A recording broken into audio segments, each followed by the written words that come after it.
बिस्मिल्लाहिर्रहमानिर्रहीम। Don news special के साथ मैं हूं खावर हुसैन। नाजरीन, कौमी असम्बली समेत चारों असम्बलियाँ वजूद में आ चुकी हैं।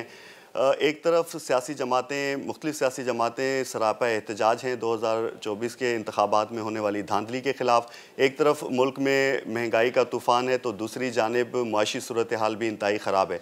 ऐसी सूरत हाल में इक़्तिदार की कुर्सी फूलों की सेज के बजाय कांटों का बिस्तर भी साबित हो सकती है। इन्हीं तमाम मौज़ूआत पर गुफ्तगू करने के लिए पाकिस्तान पीपल्स पार्टी के सीनियर रहनुमा नासिर हुसैन शाह साहब हमारे साथ मौजूद हैं। शाह साहब, सबसे पहले तो बहुत शुक्रिया, आपने वक्त दिया। इस वक्त जो सूरत हाल चल रही है, धांधली धांधली का बहुत ज़्यादा शोर हो रहा है, क्या वाकई में धांधली हुई, आप समझते हैं? बिस्मिल्लाहिर्रहमानिर्रहीम, अल्लाहुम्मा सल्ली अला मुहम्मद व आले मोहम्मद। देखें, शिकायत हैं, रिज़र्वेशंस हैं अपनी जगह पे, और पाकिस्तान पीपल्स पार्टी को भी हैं।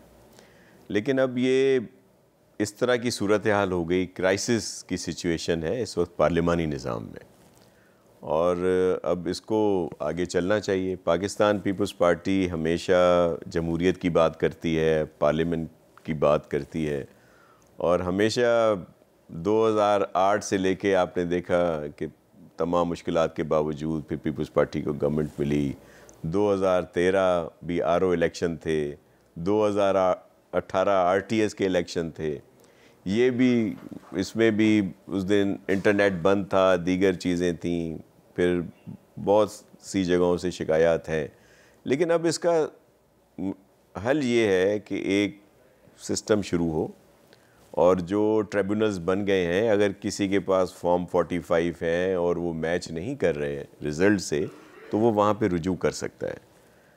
हमें तो बहुत ज़्यादा हमारे इख्तलाफात रहे पीएमएलएन के साथ, और आपने देखा कि अगर सिंध की बात की जाए तो पीएमएलएन ने यहाँ पे एक बड़ा अलाइंस बनाया जिसमें एमक्यूएम, जीडीए, जेयूआईएफ और भी बहुत सारी मुख्तलिफ पार्टीज़ को उन्होंने शामिल किया, और एक ऐसा माहौल क्रिएट किया कि जी पीपल्स पार्टी को बड़ा टफ़ टाइम दिया जाएगा, और उन्होंने देने की कोशिश भी की।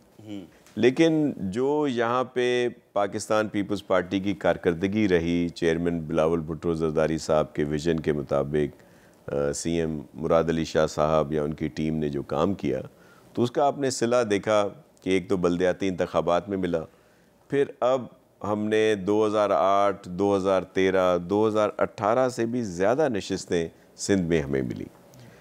तो अल्हम्दुलिल्लाह अल्लाह की मेहरबानी से ये सारा सिलसिला हुआ, लेकिन हमें टफ़ टाइम देने की बड़ी कोशिश की गई, और हम ना चाहते हुए भी पीएमएलएन की गवर्नमेंट को फॉर्मेशन में हम सपोर्ट कर रहे हैं, क्योंकि दूसरी तरफ है वो आज़ाद अरकान जो पीटीआई सपोर्टेड है, और पीटीआई की जो एक तर्ज़ सियासत है, जो उनकी इनफ्लेक्सिबिलिटी है, उनके बानी में भी थी, वो ट्रिकल डाउन इनमें भी हुई है। हमने तो कहा था कि वो हुकूमत बना लें, लेकिन वो तो किसी से बात करने के लिए तैयार नहीं थे, तो फिर क्या ऑप्शन रहता? यहाँ तो ये क्राइसिस की सूरत हाल बरकरार रहने देते, और फिर ये होता कि नए इलेक्शन की तारीख आती, फिर वो 60 दिन में होते हैं, 90 दिन में होते हैं, 9 साल में होते हैं, कोई उसकी पता नहीं था। तो पीपल्स पार्टी ने ये कड़वा घूंट पिया, तमाम तर इख्तलाफात के बावजूद पीएमएलएन क्योंकि बात करने आई, तो उनकी गवर्नमेंट को फॉर्म करने के लिए हमने उन्हें सपोर्ट कर रहे हैं, ताकि पार्लिमानी निज़ाम का तसलसल रहे। अच्छा, सिंध में ख़ास तौर पे कराची की अगर बात की जाए तो यहाँ पर धांधली का शोर ज़्यादा, सिंध में जीडीए जो है वो शोर मचा रही है, और कराची की अगर ख़ास बात की जाए तो यहाँ पर जीडीए समेत तहरीक इंसाफ और एमकेएम के ख़िलाफ़ जो है वो जमात इस्लामी भी सरापा एहतजाज है। हाल ही में अब जो एक ऑडियो लीक्स आई वो आपने सुनी होंगी, उसमें वो कह रहे हैं कि पाकिस्तान पीपल्स पार्टी ने ये इल्ज़ाम लगाया कि एमकेएम का मैंडेट जाली है। ऐसे समझते हैं आप भी? देखिए, ये शिकायत है ख़ास तौर पर कराची और हैदराबाद शहर से, लेकिन हैदराबाद रूरल से लेके कमू शहीद तक तो बहुत फेयर इलेक्शन और पीपल्स पार्टी के आगे एक सख्त अलाइंस। अब ये जो शिकायत कर रहे हैं, मैं आ जाता हूँ जीडीए और जेयूआईएफ के ऊपर, ये तो उस अलाइंस का हिस्सा थे जिसमें एमक्यूएम और पीएमएलएन दोनों शामिल, और अब ख़ास तौर पर जो जीडीए जो एहतजाज कर रही है और जेयूआईएफ जो एहतजाज कर रही है, ये एहतजाज इस बात का है खाबर साहब कि वो कह रहे हैं कि जिस तरह MQM को जितवाया गया है, जो भी इल्ज़ाम लगते हैं, इस तरह हमें क्यों नहीं जितवाया गया। हालांकि उनके लिए बहुत कोशिश की गई अच्छा वहाँ पे, लेकिन जाहिर है लोगों ने उनको नाकाम बनाया। और PMLN के आजकल जो यहाँ के सूबाई प्रेसिडेंट थे वो भी इनके साथ थे, आजकल वो कहीं नज़र नहीं आ रहे।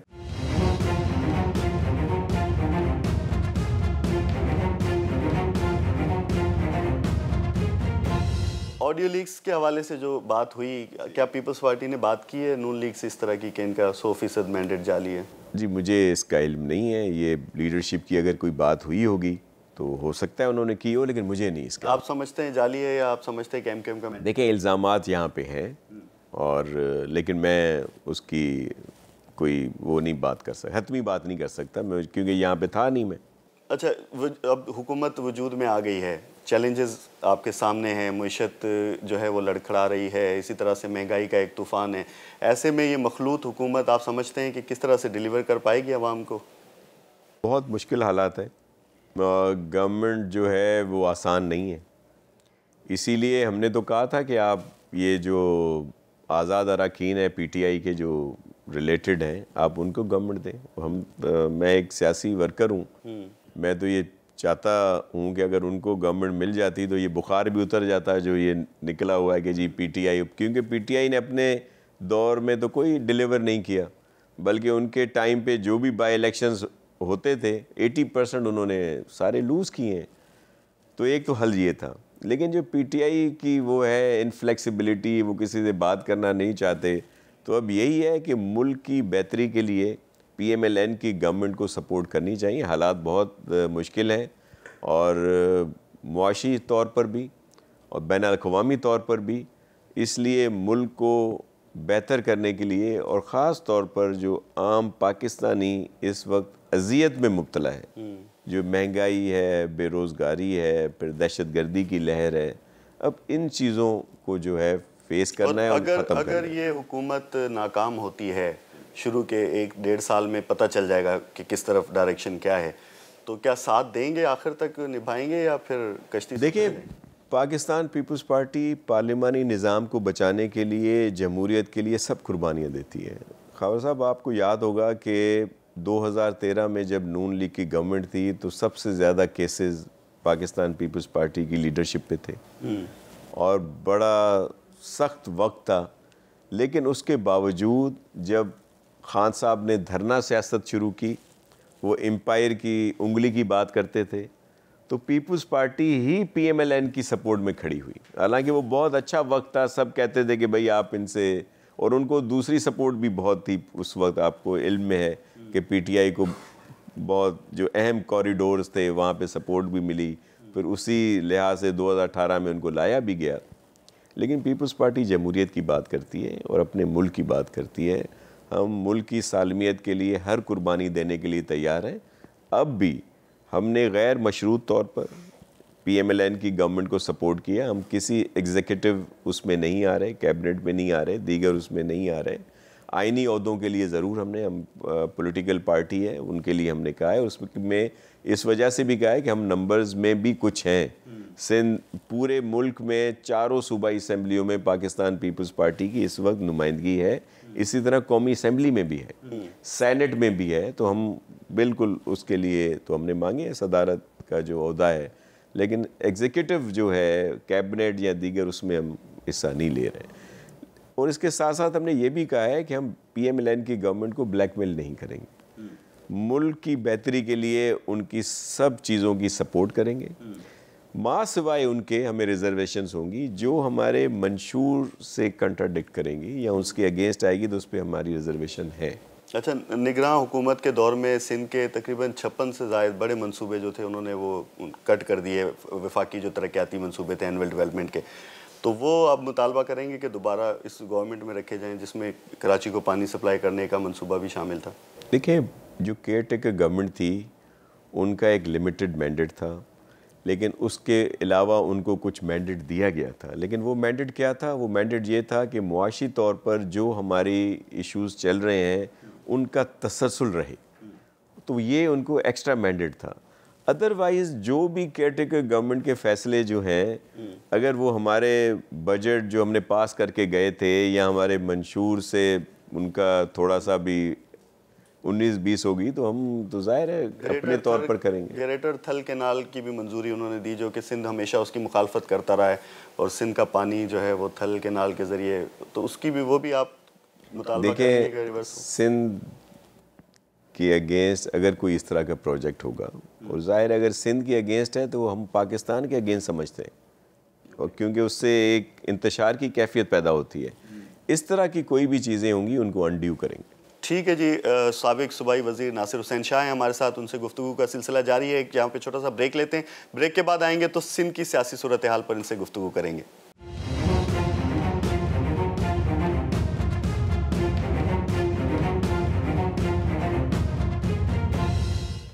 ब्रेक के बाद खुशामदीद। साबिक सूबाई वज़ीर नासिर हुसैन शाह हैं हमारे साथ, उनसे गुफ्तगू का सिलसिला जारी है। शाह साहब बताइएगा, सिंध काबीना कब तक तश्कील पाएगी? आप लोगों को तो पता ही था हुकूमत आ जाएगी, आप लोग काफ़ी ज़्यादा श्योर थे इस हवाले से, और फिर अब तक काबीना का इंतखाब क्यों नहीं हो सका? क्या मुश्किल है? देखिए, वो एक राय ये थी कि प्रेसिडेंट इलेक्शन के बाद जो है काबीना की हो, और कुछ है कि पहले हो जाए। तो ये लीडरशिप के ऊपर है कि वो जब भी करते हैं, और जब भी ये फॉर्मेशन होगी आपके सामने आ जाएगी। अच्छा, बिलावल साहब ने नारा लगाया था इंतखाबात में, चुनो नई सोच को, तो वज़ीर वही नए आएंगे या फिर पुराने आएंगे, नई सोच के मुताबिक आएंगे? मे भी नए आए, ये तो लीडरशिप का काम है। थोड़ा बताएं क्या कौन कौन आ रहा है, क्या किस तरह से? कोई पता है अभी तक नहीं मालूम। कोई आपको कौन सी वजारत मिल सकती है? आप क्या देखें, ये तो लीडरशिप के ऊपर है, और जैसे आप बता रहे हैं कि चुनो नई सोच, तो नए चेहरे भी आ सकते हैं। आप वज़ीर बल्दियात रहे सिंध में, लेकिन अगर बल्दियाती इदारों की बात की जाए तो उनकी हालत काफ़ी ज़्यादा ख़राब है। 5 साल आपने लगाए, लेकिन वो इदारे अपने पैरों पर खड़े नहीं हो सके। खुद मुख्तार इदारे थे, उनको सिंध हुकूमत की मदद दरकार रही। KMC को 60 करोड़ रुपये, इसी तरह से KDA को हर माह तकरीबन 25 से 30 करोड़ रुपए इमदाद जो है वो सिंध हुकूमत देती। क्यों ये इदारे जो हैं वो अपने पैरों पे खड़े नहीं हो सके?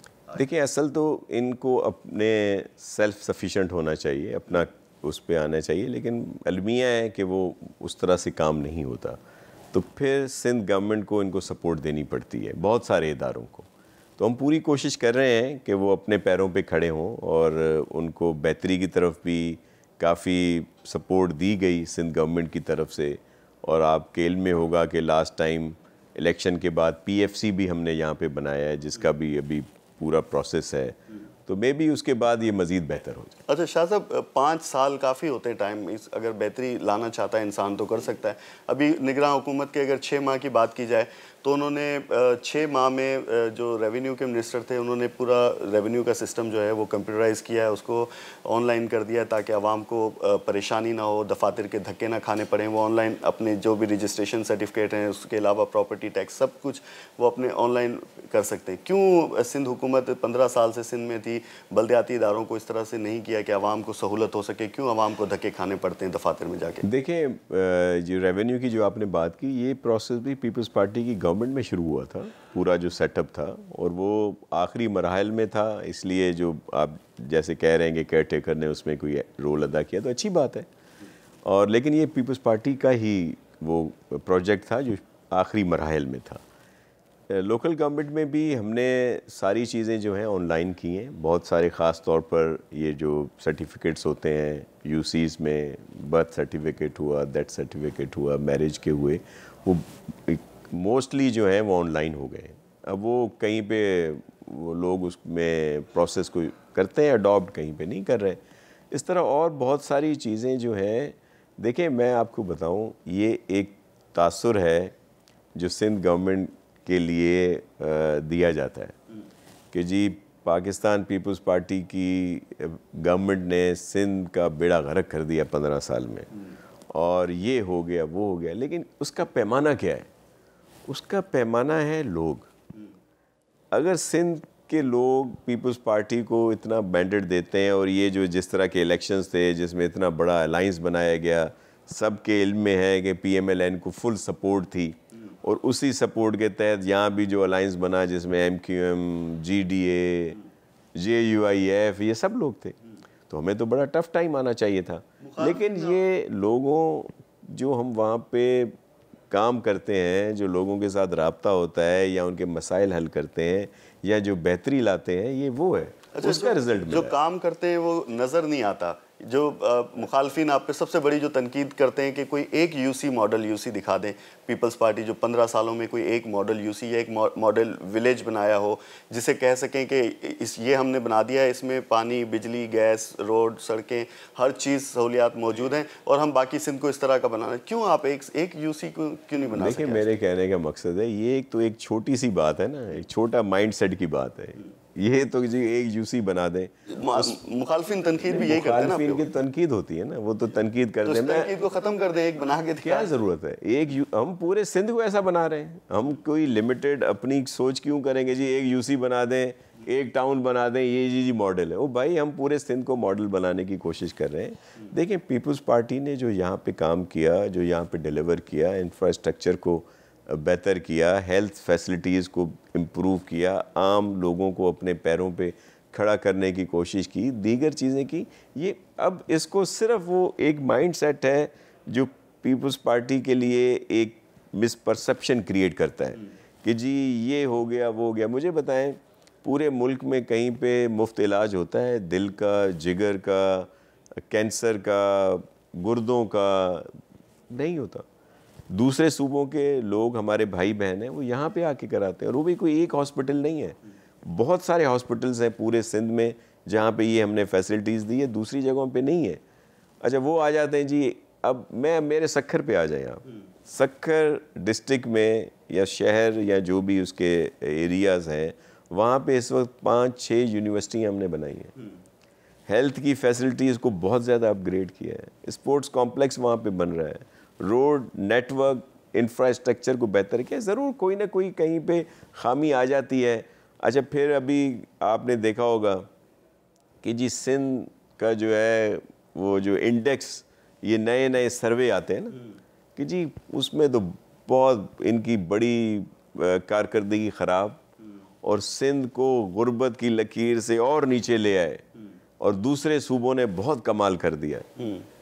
मुझे सिर्फ एक चीज़ के लिए पूछता हूँ मैं कि मुझे बताया जाए कि सिंध में दूसरों सूबों के लोग आपको हर जगह नज़र आते हो, जो यहाँ पे अपने रोज़गार के लिए आते हैं, अपने खाने कमाने के लिए आते हैं। हमारे भाई हैं, हमारे बहन हैं, हमें उनके लिए बहुत इज़्ज़त है।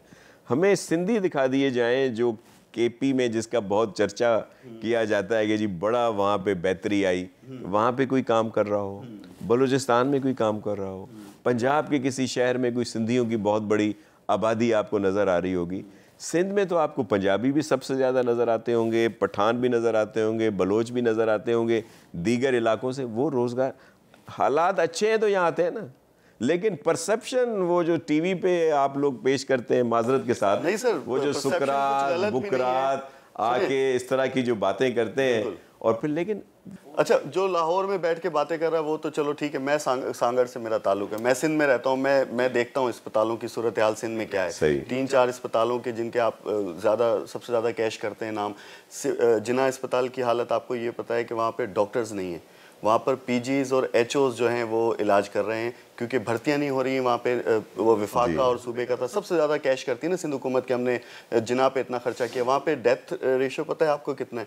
मतलब डेली कोई 8 से 9 लोग वहाँ पे सिर्फ इस वजह से मर जाते हैं क्योंकि उनको बेहतर इलाज नहीं मिलता, डॉक्टर्स नहीं है। तो ये भी तो मसाइल हैं, सिर्फ ये नहीं है कि सिर्फ मीडिया तनकीद कर रहा है। इन सब मसाइल। मैं आपको बात बताऊँ, जितनी ज़्यादा पॉपुलेशन होगी, मैं कंपेयर इस तरह नहीं करता, लेकिन ये जो आपका माइंड सेट है ना, माजरत के साथ छोटे शहरों में इलाज की बेहतर सहूलतें हैं, वो अस्पताल से ही चल रहे हैं, काफ़ी बेहतरी लाई गई है। मैं सिर्फ आपको, आप मवाजने की बात करते हैं ना, देखें आप सब लोग आ जाते हैं मवाजने पे। मुझे लाहौर में जो हॉस्पिटल्स हैं, काश आप वहाँ का डेथ जो है वो रेशो भी निकाल के लाते, तो आपके इल्म में आता कि वहाँ पे कितनी डेथ होती है। वो क्यों होती है? ये नेचुरल सी चीज़ें हैं और यहाँ पे बेहतरी लाई गई है। आप इम्प्रूवमेंट चेक करें ना कि पहले क्या थी, अब क्या है। जितना बजट है अभी आपने सांगड़, अब आपने सांगड़ की बात की। सांगड़ में आप पले बड़े हैं, पाकिस्तान पीपल्स पार्टी से पहले वहाँ का नेटवर्क क्या हाल था? रोड नेटवर्क अस्पताल पहले अच्छा था, हाँ, पहले रोड्स बने, लेकिन अस्पताल पहले अच्छा था, अब ज़्यादा तबाह हुआ है। देखें, मैं नहीं मानता आपकी इस बात को ना, ये वही आप माजरत के साथ आपकी, लेकिन अगर इंफ्रास्ट्रक्चर वहाँ पे कितनी हुकूमतें रहीं, वहाँ पे जो वहाँ के बड़े लोग थे, अब क्या हुआ इलेक्शन में? इलेक्शन में अगर वहाँ पे पीपल्स पार्टी ने बेहतर कारकर्दगी की है तो आपने देखा कि वहाँ पे ज़ाहिर है पीर साहब वालों का बड़ा असर है, जीडीए का बड़ा असर है। फिर इस दफ़ा जीडीए के साथ पीएमएलएन भी थी, क्योंकि वहाँ पे पंजाबी स्पीकिंग वोट भी है जो कहा जाता है कि जी पीएमएलएन को सपोर्ट करता है, हालांकि वो पीपल्स पार्टी का वोटर है। फिर जेयूआईएफ का बहुत बड़ा वोट है वहाँ पे, और शहरों में एमक्यू भी अपनी जगह पे, ये सब मिल गए। लेकिन उसके बावजूद 2018 से भी इनको इस दफ़ा एक नशिस्त मिली है। और फिर वो जो आप धांधली की बात कर रहे हैं, वो तो अच्छा वापस उन्होंने ऐलान किया था, लेकिन अपने अखराजात जमा करा दिए, नोटिफिकेशन हो गया। अगर इतने ही वो, हम तो इस प्रोसेस को जारी रखना चाहते हैं, हम तो चाहते हैं कि वो हिस्सा बने। मेरे कहने का मकसद है वो क्या इल्ज़ाम लगा रहे हैं कि जी शाजिया मरीज साहिबा ने वहाँ पे बड़ी धांधली की। आप सांगड़ में रहे हैं, पीर साहब का हल्का हो, हुर्फ जमात हो, हुर्फ फोर्स हो, और वहाँ पे शाजिया एक खातून जो है वो धांधली कर जाए, तो फिर उसका ये धांधली नहीं है, ये लोगों ने वोट दिया है, ये वो कारकर्दगी है जो बशमूल आपको भी नज़र नहीं आती। ये अगर डिलीवरेंस ना होती तो सांगड़ जैसे इलाके में पीपल्स पार्टी इतनी सीटें कभी ना जीतती। तो ये देखें, इख्तलाफात अपनी जगह पे हैं, इम्प्रूवमेंट की ज़रूरत है। मैं ये नहीं कह रहा कि 100% सब ठीक है, लेकिन अब यही मवाजना आप किसी भी सूबे के किसी भी शहर से कर दें तो ऐसा नहीं है कि अब ये जी लॉ एंड ऑर्डर की बहुत बात की जाती है, लेकिन लॉ एंड ऑर्डर पे हम आते हैं, मैं आपसे इसी पे बात करूंगा। यहाँ पर एक छोटा सा ब्रेक लेते हैं, ब्रेक के बाद वापस आएंगे और सैयद नासिर हुसैन शाह से अमन व अमान के हवाले से भी बात करेंगे और सिंध में जो दीगर मसाइल हैं उन पर भी बात करेंगे। जी,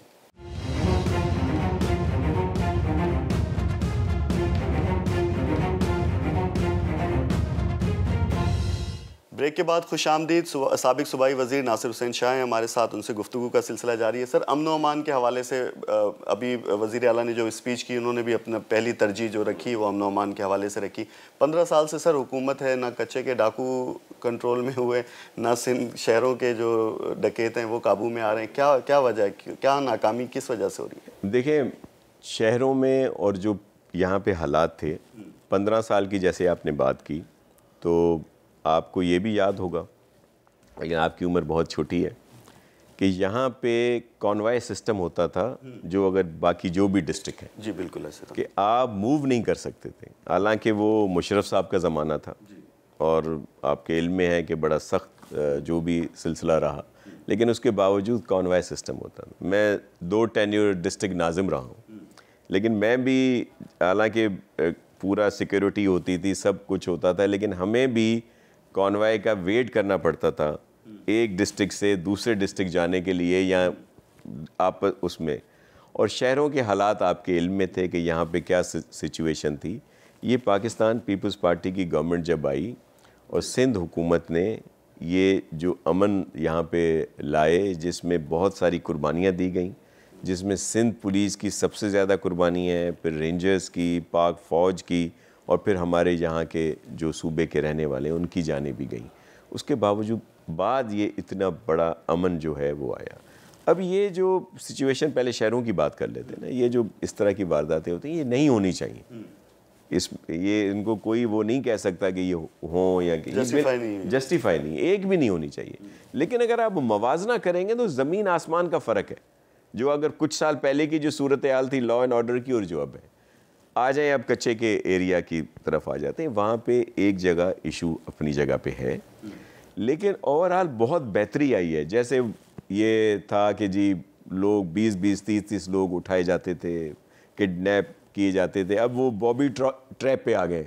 ये भी इल्ज़ाम लगता है कि पीपल्स पार्टी के कुछ मकामी वडेरे जो हैं वो भी सपोर्ट करते हैं जो वहाँ पे डाकू हैं। देखिए, ऐसा बिल्कुल नहीं है। अभी ये जो केयर टेकर गवर्नमेंट आई थी, इसमें तो पीपल्स पार्टी की गवर्नमेंट नहीं थी ना, और इसमें इन्होंने बड़ा कोशिश की, बहुत ज़्यादा मीडिया पे भी आया, लेकिन क्या हुआ?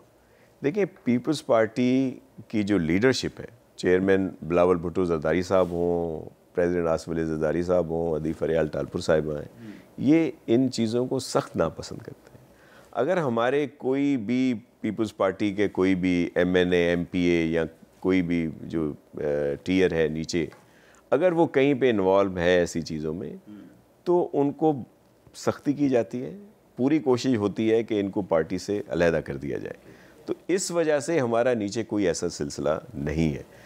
कच्चे में अब इंशाल्लाह जैसे गवर्नमेंट फॉर्म हुई है, आपने देखा कि मुराद अली शाह साहब ने पहली meeting he law and order पे की और उन्होंने उसमें सख्त अहकामात दिए हैं। अब हमारा टास्क है कि ये कच्चे के एरिया जो एक तिकोन सा बना हुआ है, इसको बेहतर करना है और वहाँ पे इस तरह के जो लोग हैं, जो इंसान दुश्मन लोग हैं, उनका खात्मा कर। अच्छा सर, बहुत सारे मसाइल जहाँ पर हैं अमन व अमान के, उसके साथ साथ महंगाई का एक बड़ा मसला है। पिछले जो टेनर था उसमें विफाक में PTI की हुकूमत थी और यहाँ सिंध से आप लोग तनकीद करते थे कि सारी महंगाई का ज़िम्मा उनके ऊपर डाल देते थे, जबकि सूबे के ऊपर भी बहुत सारी चीज़ें जो सूबाई हुकूमत है उसके कंट्रोल में होती हैं, जैसे चीनी है, आटा है या दूध है, दीगर चीज़ें। हमारे पास यहाँ सिंध में कोई इदारा ही कायम नहीं है जो प्राइस को चेक करे। जो इदारे मौजूद हैं वो बराए नाम है, उनके पास अमला नहीं है कि वो जाके, सिर्फ रमज़ानुल मुबारक के महीने में ये दिखता है कि डिप्टी कमिश्नर्स जो हैं या असिस्टेंट कमिश्नर वो छापे मारते हैं, उसके अलावा पूरा साल कोई ऐसा कंट्रोल नज़र नहीं आता। तो क्या इस बार जो हुकूमत आ रही है कोई ऐसा इदारा कायम करेंगे कि जो कीमतों को कंट्रोल करे, जो महंगाई मसनूई महंगाई होती है उसको काबू किया जा सके? देखिए, ये इदारे बने हुए हैं, लेकिन जैसे आप कह रहे हैं कहीं पे काम हो रहा है, कहीं पे नहीं हो रहा, लेकिन स्टाफ ही नहीं है सर उनके पास। DG नहीं था 6-7 साल तक तो असल इशू प्राइस कंट्रोल में। असल इशू ये है कि वो इदारा अपनी जगह पे है, लेकिन उसको जो सपोर्ट है वो लोकल एडमिनिस्ट्रेशन की मिलती है। जो डिप्टी कमिश्नर हैं या ACs हैं या वहाँ की लोकल पुलिस जो होती है वो उनको सपोर्ट करती है। तो ये उनको फाल होना पड़ेगा। और बिल्कुल ये आप सही कह रहे हैं कि इसमें काम होता है, लेकिन अप टू मार्क नहीं है। जिस तरह के हम लोग चाहते हैं कि हर जगह पे एक प्राइस लिस्ट हो, उस पर अमल हो, तो ये इस पर इंशाल्लाह इस दफ़ा मुकम्मल तौर पर हमारा फोकस है। और चेयरमैन बिलावल भुट्टो जरदारी साहब के भी खुसूसी हिदायत हैं कि जितना ज़्यादा हम इस वक्त अपने लोगों को फैसिलिटेट कर सकें, उनको रिलीफ दे सकें, वो बेहतर होगा। अच्छा, आपके पास वजारत थी पब्लिक हेल्थ की भी, उसके थ्रू 13 अरब रुपए की लागत से डिसैलिनेशन प्लांट्स लगे जो कि अब गैर फ़ाल हैं। ख़ास तौर पे वज़ीर आला सिंध के हल्के में भी जो डिसैलिनेशन प्लांट्स लगे हैं वो गैर फ़ाल हैं, मीडिया में रिपोर्ट्स हुई। ऐसे सर मंसूबे क्यों लगाते हैं, ऐसे आवाम का पैसा ज़ाया क्यों करते हैं जो चल नहीं सकते, या उनकी प्रॉपर देखभाल या मेंटेनेंस? जी बिल्कुल, देखिए ये 2008 में इस तरह के प्रोजेक्ट शुरू हुए थे और उस वक्त जो वक्त की ज़रूरत थी, लोगों को पानी की ज़रूरत, तो ये थर और इस तरह के बहुत सारे एरिया में, क्योंकि हमारा पानी जो है अंडर ग्राउंड जो है वो मीठा नहीं है, तो उसके लिए इस तरह के लगाए गए। लेकिन ये जो एक तासुर है ना कि सभी बंद पड़े हैं, ऐसा नहीं है, उसमें काफ़ी बंद पड़े हैं। ये भी नहीं है कि 100% चल रहे हैं, बहुत सारी जगहों पे शिकायत आती हैं वो बंद पड़े हैं। इसीलिए जब मुझे अभी ये कोई कुछ अरसा पहले मुझे डिपार्टमेंट मिला था लास्ट गवर्नमेंट में, तो उसके लिए मैंने जो बजट में ये स्कीम इसीलिए रखवाई कि एक प्रॉपर उसकी कंसल्टेंसी होनी चाहिए, सर्वे होना चाहिए कि ये कैसे बेहतर किए जा सकते हैं। क्योंकि ये जब प्लांट लगा दिए गए थे तो उसके बाद पता चला कि नीचे जो ग्राउंड वाटर टेबल है वो ऐसा नहीं है कि जहाँ पे ये प्लांट काम कर सकें। तो अब इसमें हम पूरी एक कंसल्टेंट जो हैं उनको हायर किया गया है। लास्ट बजट में थी हमारी वो स्कीम कि पूरे सिंध का सर्वे कराया जाए, क्योंकि बहुत सारी जगहों पे पानी जो है और मज़ीद ख़राब होता जा रहा है। तो उसको क्या बेहतर किया जाता है, आया इसका हल ये प्लांट है या कोई और सोर्स भी की जा सकती है जिससे लोगों को बेहतरी दी जा सके। MKM को शामिल करेंगे सिंध हुकूमत में या नहीं? देखिए, मेरी ज़ाती राय तो है कि सबको साथ लेके चलना चाहिए और फैसला मशावरत से होगा कि क्या करना साल से हुकूमत से बाहर हैं सिंध में वो। देखिए, हो सकता है कि साथ चलें, ये तो लीडरशिप फैसला करे। अच्छा, आखिरी सवाल सर आपसे मेरा ये है कि इक़्तिदार से 6 महीने का गैप मिला आपको, अपने हल्के में भी गए होंगे, सोचा भी होगा क्या कर सकते थे क्या नहीं किया, तो कुछ नई प्लानिंग्स हैं कि अब आवाम को, क्योंकि आपके पास इख्तियार है, अल्लाह ने आपको मौका दिया है, आवाम जो है वो चाहती हैं, सिंध की तरक्की चाहते हैं, वो अब क्या बेहतरी लेकर आने का सोच? जी बिल्कुल, उसमें काफ़ी हमारी हैं सहन में चीज़ें, लेकिन अल्हम्दुलिल्लाह हम अगर अपने हलकों में गए हैं तो सर हुरू होके वापस आए हैं, क्योंकि हमने वहाँ पे काम किया है। पहले ये होता था कि बहुत सारे काम हैं, ये काम करने हैं अभी और फिर बाद में दूसरे होंगे। अब जो ये तसलसल रहा है पाकिस्तान पीपल्स पार्टी का, अब जाके कुछ काम रहे हैं कि जिनको जाके हमने करना है। लेकिन आप इन जो पिछले हमारे 5 साल गए उसमें 2 अहम चीज़ें जो हुई, एक वो जो कोविड था, उसके बाद ये जो इतना बड़ा डिज़ास्टर आया है जिसने हमारे पूरे इंफ्रास्ट्रक्चर को तबाह कर दिया और मज़ीद तबाही आई थी, उसकी वजह से भी कई जगहों पे हमें मज़ीद काम करने की ज़रूरत है। तो इस दफ़ा प्लान है और पूरी टीम तैयार है और इंशाल्लाह चेयरमैन साहब का जो विज़न है उसके ऊपर काम करेंगे और जो अब आने वाले इलेक्शन है 2029 में उसको मज़ीद आपको स्वीप करके देंगे सिंध। ठीक है जी। साबिक सूबाई वज़ीर नासिर हुसैन शाह थे हमारे साथ, उन्होंने मुख्तलिफ सवालात के जवाब भी दिए और उन्होंने कहा कि टीम तैयार है, 2029 के इंतखाबात से पहले वो बेहतर डिलीवर करेंगे और मंसूबे जो हैं उन्हें मुकम्मल करेंगे। इसी के साथ अपने मेज़बान खावर हुसैन को दीजिए इजाज़त। अगले प्रोग्राम में नए मेहमान के साथ, नए मौजू के साथ आपसे दोबारा मुलाकात होगी। अल्लाह हाफ़िज़।